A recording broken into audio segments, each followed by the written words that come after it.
अस्सलाम वालेकुम टू आल संगत, क्या हाल है जनाब? ठीक ठाक हो? उम्मीद करें सारे भैणा भरा ठीक ठाक हो सन। अल्लाह पाक सारे भरावां दे माल जान इज्जत आबरू हर शे दी हिफाजत फरमाए ते अल्लाह पाक सारे मुसलमानां दियां बच्चियां दे नसीब अच्छे फरमाए। मारका अज हफ्ते दा दिहाड़ा है ते सादे कोल सुबह दी बारिश बल्कि कल भी लगी रही है ते अज भी जियां सर्दी दे विच रिम झिम लगी रही है उं'या रिम झिम मुसलसल पूरे दिन चल रही है। ते अज जनाब सादा मौजू बड़ा जबरदस्त है कजला लवर वास्ते, स्पेशल वीडियो कजला लवर वास्ते। बड़े दिहाड़ा का ये मौजू मैं छपा के लुका के रखी प्याम ते अज इंशाल्लाह अपने भरावां नाल डिस्कस करने ते तुसां चेक करो सरदार दियां बच्चियां खलोतियां दिठियां नी पूरी दिहाड़ मुसलसल बारिश दे उस दे बावजूद ही अल्हम्दुलिल्लाह इत्थां ही खलोतियां ते चेक कर गए आप पिछे कैमरे दे ये तरसली कर गए माशाल्लाह बिल्कुल एक्टिव और फिट फाट खलोतियां। हुण इन्होंने सैकेंड टाइम वाला सुबह एक टाइम इन्होंने चारा पाया यानी कि मिसा पाया तो हुण सैकेंड टाइम वाला हुण टाइम थी गया जनाब कम उस कम 4:30 का। तो 4:30 बजे असां हुण इन्होंने उखराणियां एक दफ़ा फुल कर देसां, चाहे बारिश वसदी रहे चाहे रुक वने जो भी है शाम तक इन्हों उत्ते काफ़ी है। तो शुरू करें आज की मज़ेदार वीडियो उत्थे अंदर फार्म के वड़ के, क्योंकि इतने बारिश है तो मोबाइल है जियां तो हुणे गड़प थी सी। अच्छा मारका माशाल्लाह अंदर वाड़ा है जो बार बारिश है काफ़ी ज़्यादा हुण शुरू थी गई है। अगे रिम झिम आई तो हुण थोड़ी तेज़ थी गई तो मैं वत अंदर वाड़ा है। अच्छा आज की जनाब मैं पहले दस गया कि सादा जो वीडियो है तो स्पेशल कजले लिवर वास्ते बहुत स्पेशल वीडियो है। ये पहले जी आज मैं जनाब सवेरे ले वीडियो अपलोड की थी आबिद भाई तो मैसेज आई भाई आपकी बातें 100% दुरुस्त हैं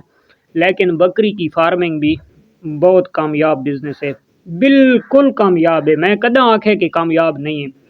बहुत ज़बरदस्त है, कामयाब है। मेन मकसद है कि कोई बंदा भी है कोई कारोबार करेंदा है कोई बिजनेस करेंदा है अगर वो उसनू एडवांस सोच दे नाल कंटिन्यू रखेंदा है तो वो कामयाब है। यानी कि एडवांस सोच उन्हां दे अखराजात, एडवांस सोच उन्हां दा फार्म अच्छा, एडवांस सोच उन्हां दे उत्ते उन्हां दी ब्रीड अच्छी घिने तो वो एडवांस सोच रखेंदा है आने वाले टाइम नू देख के चलता है तो वो कामयाब है। और दूसरे नंबर के उत्ते कोई कारोबार भी है ना वो सारा मुनाफा भी नहीं होता और सारा घाटा भी नहीं होता। किसी किस्म का कारोबार कोई बंदा करने ले कोई बिजनेस भी कोई भाई करता है कोई किसी किस्म का कारोबार तो वो अगर सोच के करे ना कि यार इस दे विच खसारा कोनी ये सिर्फ प्रॉफिट ही प्रॉफिट है तो ये मैं तो ना कोई फजूल सोच है। क्योंकि कोई कारोबार है जिथे प्रॉफिट है उस दे नाल बिल्कुल सामने उहदे स्टेट दे उत्ते नाल नुकसान भी है तो नुकसान नू भी देख के चलना पौंदा है। अपने जान इंसान नू कोशिश भी हर बंदा करेंदा है कि यार मैं फेल वाले पासे ना वजां। और काफ़ी सारे दोस्त तुसां भी वीडियो दे रहंदे हो सो असां भी दे रहने हैं, काफ़ी सारे थाई सादे देखण दे विच भी फेल थैन और सोशल मीडिया दे उत्ते काफ़ी सारे फेल थैन। फेल थीवण दी वजूहात एक ये होंदी है कि असां जिले 2-4 या 10 जानवर गिने वा सादे ज़रा चिट्टे कपड़े थी वैन जुत्ती तले चंगी हुंडा टैट ते सादे ज़रा फेरा टोरा ज़्यादा थी वैंदा असां जी फार्म बना गए ते फार्मिंग थी गई है। तो कोई काम भी है ना इन्हां हत्थां नाल आप करे सो, इन्हां अखी नाल उन्हां दे उत्ते नज़र आप रखे सो, इन्हां कन्नां दे नाल उन्हां दा आवाज़ तुसां आप सुन सो, समझ आइए तो इस नक दे नाल उस दी तुसां स्मैल आप घिन सो तो वात इंशाअल्लाह तुसां कामयाब आओ। ते दूसरे नंबर दे कोई दोस्त आखे जी सिर्फ बकरी बहुत रूई ते वहदी पई है ते भेड़ पिछे तो ये उस भाई का बिल्कुल वहम है, थोड़ा जिहा नहीं बहुत सारा वहम है। क्योंकि हुण धूड़ दे विच टट्टू छोड़न वाली गल है। हुण मैं वीडियो बना छोड़ी पता नहीं कित्थे कित्थे तक पहुँच वैसी गल वो होंदी है, चस उसदी होंदी है, मुनाजरा वो होंदा है जिहड़ा आमने सामने होवे या एक बंदा दोवें चीज़ां रख के उसनू साल 2 साल उसदा उत्ते टोटल अखराजात उन्हां दी खरीदारी उन्हां दो टोटल प्रॉफिट कढ़ के खर्चा कढ़ के ते वत तो जनाब भेड़ नू फेल कर वने तो वत अलहदा गल है। तो जिहड़ा बंदा इं आखे नहीं जी बकरी हाँ ठीक है बकरी नू सोशल मीडिया के उत्ते सपोर्ट भी बहु किया गया है और सोशल मीडिया के उत्ते बकरी की वीडियो भी बेतहाशा है और बकरी दे एक्सपर्ट लोग भी सोशल मीडिया के उत्ते बहुत ज़्यादा और बकरी का शौक भी अल्हम्दुलिल्लाह पाकिस्तान दे विच बहुत अच्छा किया वैंदा है। ठीक हो गया। हुण जनाब आ वड़दे उहदे मुतबादल सादा शौक शीप फार्मिंग भेड़ फार्मिंग दे गुमनाम शौक है गुमनाम शौक छुपा के कीता वेंदा है और ये फ़िलहाल छुपा के थींदा पिया और काफ़ी अरसे तो थींदा पिया और बड़े बड़े मगरमच्छ पैन अल्हम्दुलिल्लाह इस फीड दे विच और अच्छा तो अच्छा शौक पिया एक तो एक जानवर पिया अल्हम्दुलिल्लाह। अच्छा जेड़ा भिरा आखे जी भेड़ दा शौक नालू बकरी दा शौक ॾाढा है ये वो है तो वो मेरे देखण दे विच उसनू थोड़ी जही या तां नालेज दी कमी है ਉਹ ਥੋੜਾ ਜਿਹਾ ਉਸ ਚੀਜ਼ ਵਾਲੇ ਪਾਸੇ ਨਾਲੇਜ ਰੱਖੇ ਦੋ ਚਾਰ ਜਾਨਵਰ ਸਿਰਫ ਗਿਣ ਕੇ ਤੇ ਨਾਲ ਛੋੜ ਦੇਵੇ ਸ਼ੌਕ ਉਸੇ ਬੱਕਰੀਆਂ ਦਾ ਰੱਖੇ ਤਾਂ ਵੱਤ ਉਹ ਵੀਡੀਓ ਬਣਾਵੇ ਉਹ ਵੀਡੀਓ ਦੇ ਵਿੱਚ ਆਖੇ ਸਾਰੀ ਗੱਲ ਸਮਝਾਵੇ ਤਾਂ ਵੱਤ ਸਮਝ ਦੇ ਵਿੱਚ ਗੱਲ ਆਂਦੀ ਹੈ ਤੇ ਇਨੇ ਆਸੂ ਪਾਸੂ ਸੁਣੀਆਂ ਸੁਣਾਈਆਂ ਦੇ ਉੱਤੇ ਗੱਲਾਂ ਇਹ ਫਜ਼ੂਲ ਹੈ ਕਿਉਂਕਿ ਅਲਹਮਦੁਲਿਲਾ मैं इस चीज़ ਦੇ बड़ा तजर्बा किया है और 10 बकरियां अगी मैं वीडियो दी दस गया और एक भेड़ आई तो मैं एक भेड़ नू 10 बकरियां दी रखी रखा है कोई एक बकरी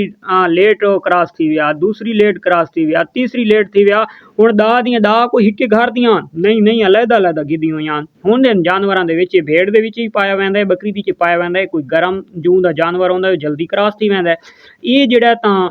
ज़्यादातर दोगले जानवर दे पाई वेंदा है चाहे भेड़ दे दोगला जानवर है तो वो बहुत ज़्यादा हीट वाला जानवर होंदा है या बकरी दे विच तो वो भी दोगली बकरी ज़्यादा हीट रखेंदी है कीमती भेड़ है या बकरी कीमती बकरी है तो उस दे विच भी थोड़ा जिहा यानी कि ये ठंडे जरासीम होंदे यानी कि लेट वन के क्रॉस थींदियां या तो वो वड्डे जानवर होंदे उन्हां दी खुराक पूरी फार्मर मैनेज नहीं कर सकदा ते या वत उन्होंने जरासीम जेड़ा भी चक्कर होंदा थोड़ा लेट थी वेंदी होंदी है लेट सवेर लेकिन हुण आखां ना भाई भेड़ ते बकरी ते भाई बराबर ये नहीं हो सकदा भाई जान तां अल्हम्दुलिल्लाह असां बड़ा एक्सपीरियंस कीता है एक भेड़ दा एक कजले दा असां निचोड़ कड्ढा अल्हम्दुलिल्लाह और एक नस्ल दे विच नहीं त्रै चार नस्लां दे विच देसी कजली प्योर कजली थली समझ आइए और नाल दमानी यानी कि इन्हां दे विचों जेड़े क्रॉसिंग वाले जानवर निकले वधदे हन जिन्हां दे घरां दा पत्ता आई उन्हां दे विचों एदे दे कन्ना तू एदे कन्ना वालियां थइयां वधियां एदे कन्ना वालियां तू एदे कन्ना वालियां थइयां वधियां त्रीजी ब्लड लाइन दे विच सानू यानी कि जि'यां पता लगदा कि असां वो जानवर छपेने आया तो अल्हम्दुलिल्लाह सादे कोल जितने जानवर खलोते कोई त्रै चार हिक्के नस्ल दे हन बकाया लैदा यानी कि इह सिर्फ सादा अजे तक भी वो जि'यां एक स्टूडेंट दी क्लास होंदी है बच्चां दी वो पढ़दे वैंदे इल्म दे विच इजाफा थींदा वैंदा है तो अल्हम्दुलिल्लाह कि मैं आदा भाई मैनू 10 साल इस फार्मिंग दी थी गए 10 सालां दी शायद मैं अजे तक पहला कच्ची वाला कैदा भी वो ना खत्म कर सका तो अजे ताईं गेम पूरी फिल्म पूरी मूवी पूरी पिछा बाकी है तो जितना जी असां इस अलिफ तू चाह के शायद अजे ताईं अध ताईं ना पहुंचे सीन शीन दे इत्ते ते जेड़ा असा दा एक्सपीरियंस थी है तो असां आद्यां कि ज़बरदस्त भेड़ हुण जिथों पिछा थींदे पैन वडे वडे फार्मर या ये वो है जेड़े अच्छे शौक कजले दा बहुत अच्छा शौक है पाकिस्तान दे विच तां वो दो चार वीडियो मैं सरगोदे दियां भी साडे दोस्तां दियां दिठियां तां वो सिर्फ जेड़ा ना भाई भेड़ दा थोड़ा बच्चा पालना औखा है बस गल मुख्तसर हो गई सिर्फ हिक्के गल दोते कि भेड़ दा बच्चा पालना थोड़ा जिहा औखा है औखा इ'यां कि जेह्ड़ी प्योर कजली ओह्दे थोड़े तले थोड़ा जिहा मिल्क कम है ते उसदे बच्चे नाल थोड़ी जी मेहनत करनी पौंदी है और पहले नंबर दे उत्ते वो फार्मर ही कोनी कि जेह्ड़े कजले दे बच्चे नूं या 10 भेड़ां उसदियां डिलीवर कीते और 10 भेड़ां दे बच्चे 6 महीना तक वो नाल घिन के गया है कोई ऐसा फार्मर अगर पाकिस्तान दे होवे तो तले कमेंट सैक्शन दे विच लाजमी दसना है कि भाई मेरियां 10 भेड़ां अगर सूईयां कजलियां और 10 बच्चों नूं मैं 6 महीना तक रखा है ठीक हो गया तो मैं मान वैसा कि भाई तुसा वाकई औखे बच्चे पालन क्योंकि कजले का बच्चा अगर अच्छा बच्चा तो खूबसूरत बच्चा इतने बखुर इतने मेरे कोलू मैं टिब्बा दे बैठा अगर जम पवे तो वह सोशल मीडिया के उत्ते फोटो वीडियो लग वजे भाई जान 2 महीना के उत्ते कोई नहीं वजन देंदा 15 दिहाड़ा का ये तो चंगा बच्चा अगले चावण वास्ते आ वड़ते हैं 24 घंटा का बच्चा चावण वास्ते अमाम आ वड़दी है समझ आइए सोशल मीडिया के उत्ते फोटो लगना की देर थी है पूरे पाकिस्तान के कालां तो कालां होंदियां वो फार्मर मैनू नज़र ही नहीं आता कि जेड़ा आखे यार मेरी 10 भेड़ा डिलीवर किया है 10 नर या 8 नर जमे और मैं 6 महीना तक उन्होंने परवरिश की है बड़े औखे बच्चे पालन तो हुण जी मैं सेल करना चाहना नहीं ऐसी गल हो ही नहीं सकती कजला एक ऐसा ब्रांड है अच्छा बच्चा हाथों छुपा के रखी रहा वो एक अलहदा गल है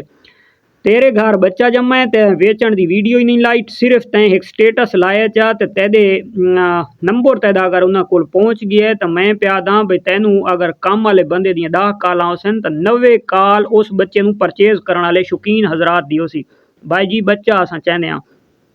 तेरे मुंह चू कढ़ण दी देर है यार, मैं 3 महीना ते करके वेचे सां, 2 महीना ते करके वेचे सां। अगर तेरे मुंह चू हाथ थींदी तो अगले पहले भी 10 तू 15 दिहाड़ा दा बच्चा चावण वास्ते भी तैयार होंदे। ये गल भेड़ दी थींदी पई है, बकरी दी नहीं पे थींदी। तो वो फार्मर किन्ने सादे दोस्त आदन कि यार भेड़ दा बच्चा तो पालना औखा है,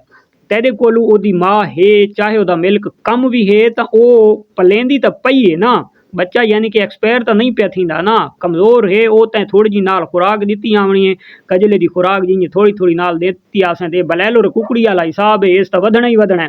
ते जेड़ा बंदा यानी कि कमला थी के ते वांज के चाह के ते भज पौंदा अपने घर वाले पासे, उसकी मां भी ओदे नाल कोनी वेंदी पई, समझ आई, वो बच्चा किंजे पाल गिंदा है। ये उन्होंने भिरावां वास्ते सवाल दा जवाब भी है और मेरा निक्का जेदा गुजारिश वाला सवाल भी है भाई वो बच्चा किंजे पाल गए सी। मैं आप अलहमदुलिल्लाह चाह के आंदा कितने दिनों का, 22 दिनों का, 22 दिनों का अलहमदुलिल्लाह मैं पाल आई। इस टाइम पूरे साल का हो गया और मैं हुण ब्रीड दी पाई खलोता, जड़ा ऑलरेडी मेरे को ब्रीडर खलोता अलहमदुलिल्लाह। तो जोगी वो मैं 22 दिनों का चाह के आंदा आई, समझ आइए 21 दिनों का पहले थी गया मेरी गल हो, 22 दिनों का दूसरे दिन मैं वन के चाह के आई। और कितने हज़ारा कजला लवर दे दोस्त ऐसे हैं ना कि जेड़े आदन भाई सादे कोलू बच्चा बस जम्मण दी देर होंदी है, असां छपाई रखां तो एक अलहदा गल है, अगर ना छुपां तो बच्चे सादे कोल चाही वेंदे। हुण लइये दे विच बहुत अच्छे अच्छे शौकीन पैन अलहमदुलिल्लाह, सारा नाल राबता है, सरगोदे दे विच पैन तां मैं जेंदे नाल ही राबता कीते को 10-12 बंदे हैं कि मैनू यार कोई अच्छा बच्चा सानू या वड्डा जानवर घेन के दे ब्रीडर क्वालिटी का। पहले नंबर ते मैनू 6 महीना का कोई बच्चा नहीं पे नजर आंदा पिया ब्रीडर क्वालिटी का। उस तो बाद दूसरे स्टैप दे आ वइयां तो भाईजान सारा नाल मेरा राबता थी है, कहें दोस्त नहीं चाखा भाई मेरे को 2 महीना का बच्चा ते अच्छा बच्चा ब्रीडर क्वालिटी वाला अवेलेबल मौजूद है। क्या भेड़ा कोने सूनियां पईयां, बड़ियां सूनियां पईयां, वो जेड़ी सूंदी पई है मेरा भाई वो बच्चे नूं अग्गां वंजण ही कोई नहीं देंदा, वो चाह के लगे वैन। हुण जनाब सोशल मीडिया दे उत्ते जेड़े गोट फार्मर दे बच्चे या ब्रीडर हैं तो उन्हां दी प्राइस हो या बकरी दी प्राइस हो वो इस बरांडे दे यानी कि तल तू चाह के ते छत तक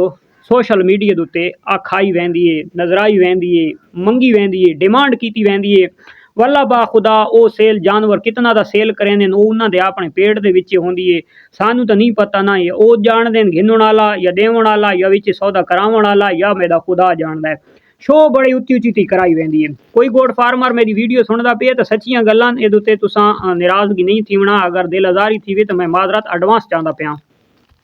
हुण भेड़ फार्मिंग दे विच भी शौक इन्ने आ रहे तुसां सिर्फ इहदे सोशल मीडिया की मदद थी गई है, यानी कि फक्की नूं लेबल लाग गई मशहूर थी गई है, वो गुमनाम है। अगर भाईजान किसी बंदोस्त नूं वहम होवे तो कजला लवर दे जेड़े अच्छे शौकीन हैं जरा उत्थे वंज के ते तुसां रेट पुछो, तुहानू बकरियां शक्रियां नखरियां हर शय बोल वंजनी है। तुसां आखना हैं इतना रेट ते भेड़ दा,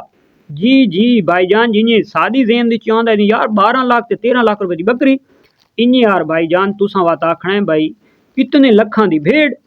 तो भाईजान इन यार गल है। हुण आ वड़दे आ प्रॉफिट वाले पासे, जेड़ा दोस्त आदे जी गोट फार्मिंग दी बड़ी प्रॉफिट है और भेड़ फार्मिंग दी प्रॉफिट कम है, वो बंदे सामने आवेन पुराने शौकीन तो पुराने ना, वो तो टोर पहचान खिंदे 100 दे विचू 70% मैं दे समेत मैं अपने आप नूं आखां भाई एक्सपर्ट इतना वड्डा नहीं,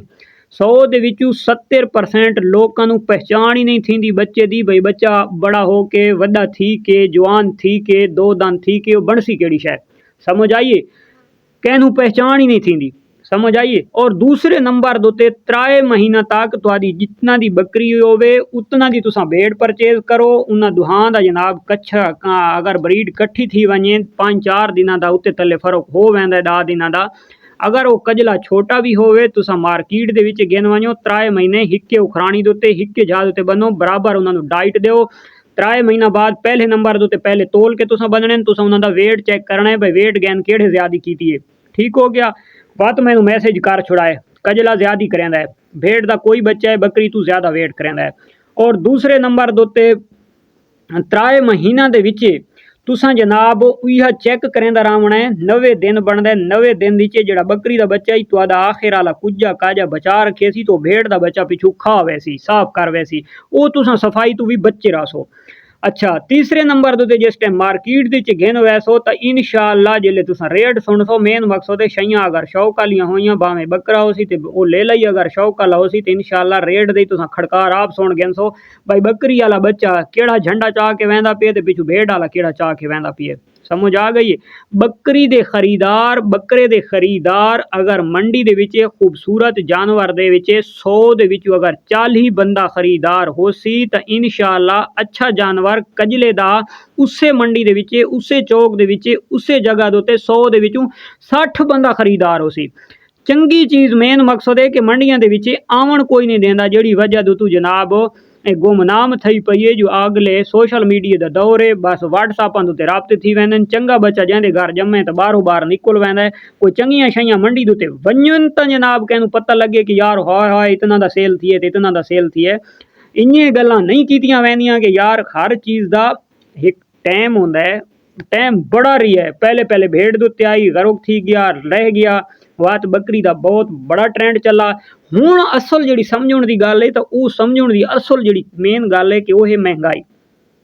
हुण लूसण का जनाब मण खुश्क को कम उस कम मिलता पिए 4,4500 रुपए का एक 40 किलो मिलता पिए समझ आइए खुश्क थी होया। हुण तुसां आप हिसाब लाओ भाई 40 किलो मिलता पिए कितना दा 4500 का 4,000 रुपए का तो 4 अगर बकरियां होवन तो वो 2 दिन उस मण नूं नहीं रखेनियां 2 दिन होर कुछ ना पाओ तो 40 किलो नूं खा वैसन ते वो खर्चा कितना थींदा पिए 4,000 रुपया 4500 रुपया वो अगर तुसां 4 बकरियां ते पाओ तो 500-600 रुपया बकरी हिक खांदी पई है वो तुसां आप हिसाब लाओ भाई किश बचण लगी इस वजह तू हाँ जेड़े बंदे ठाकुर पैन अपना सिस्टम बनाई पैन फीड अपनी तैयार करें रकबे उन्होंने अपने चारे खुश्क बना के खुश्क भी कर गिने तैयार करके और ग्रीन चारा भी खुद अपनी जमीन के कढ़ गिने तो वो जनाब जितनियां गल्लां आखन पे असा मन विसां भाई वो जो जमीन वाला उदू खर्चा कोनी ते जेड़े बंदे परचेज या ग्रेजिंग ते ये वो ते बाहरों मुल घेन के सटनी है तो वो आखे जी मैं बड़ा रूज ते जा रहा वो भाईजान सिर्फ वो ख्याली पुलाव दिठी वध है वो जड़ा ना ख्याली सोच दे विच ओदी कापी सही नहीं मारी अगर कापी मरेसी तो इस महंगाई दे दौर दे विच वो सोचण दे उत्ते मजबूर थी वैसी समझ आ गई है क्योंकि खरीदार अच्छी चीज़ दे 100 दे विच ज़्यादा 30% लोग हैं जेड़े सहबे हसीयत हैं और ज़्यादातर नॉर्मल लोग शौक करने वाले थोड़े तू नॉर्मल तू अच्छा करने के चक्कर दे चेन जेड़ा बंदा जनाब फार्मिंग की चाहता पे नॉर्मल बकरियां या नॉर्मल भेड़ा तू अच्छा जानवर घेन के भाई यार ऐसा ऐसा हौले हौले वांज के थी सी इतनी जान हो गया तो डायरेक्ट चंगियां घेन गे ना हा तो इन्हें यार चंगे जानवर घेन वास्ते ठीक है शौकीन बड़े बड़े हजरात पैन लेकिन चाहते के थोड़े हैं चाहे भेड़ा दे विच हैं चाहे बकरियां दे विच हैं लेकिन एक गल मैं बड़ी नोट की है कि भेड़ का बच्चा अच्छा लभना जिन्हें आदे ना भाई मुश्किल नहीं नामुमकिन थी वैंदा है। काफ़ी अरसा जनाब मैं पापड़ वेल वेल के हिक लब्भा है ते हुण इस दे खरीदार मेरे को अलहमदुलिल्लाह हज़ारां ते मैं हुण आप को लेंदा वदा अग्गां वास्ते भाई यदी ब्रीड हुण आवड़ सी ते मैं एक छोटा होर घेन के ते घर छोड़ देवां जेले वो तकरीबन 4 महीना दा थी सी ते इस मैं सेल कर देसां भाई चलो कैं होर दा शौक थी वैसी वधे दा एदे खरीदार दा हज़ारां लेकिन मैनू अच्छा बच्चा अग्गू नहीं पिया लभदा ते वीडियो थी भाई बहुत सारी लंबी ये आई असल कजले दी कहानी ते मिलदे हैं इंशाअल्लाह नेक्स्ट वीडियो तब तक देसो इजाजत अल्लाह हाफिज़।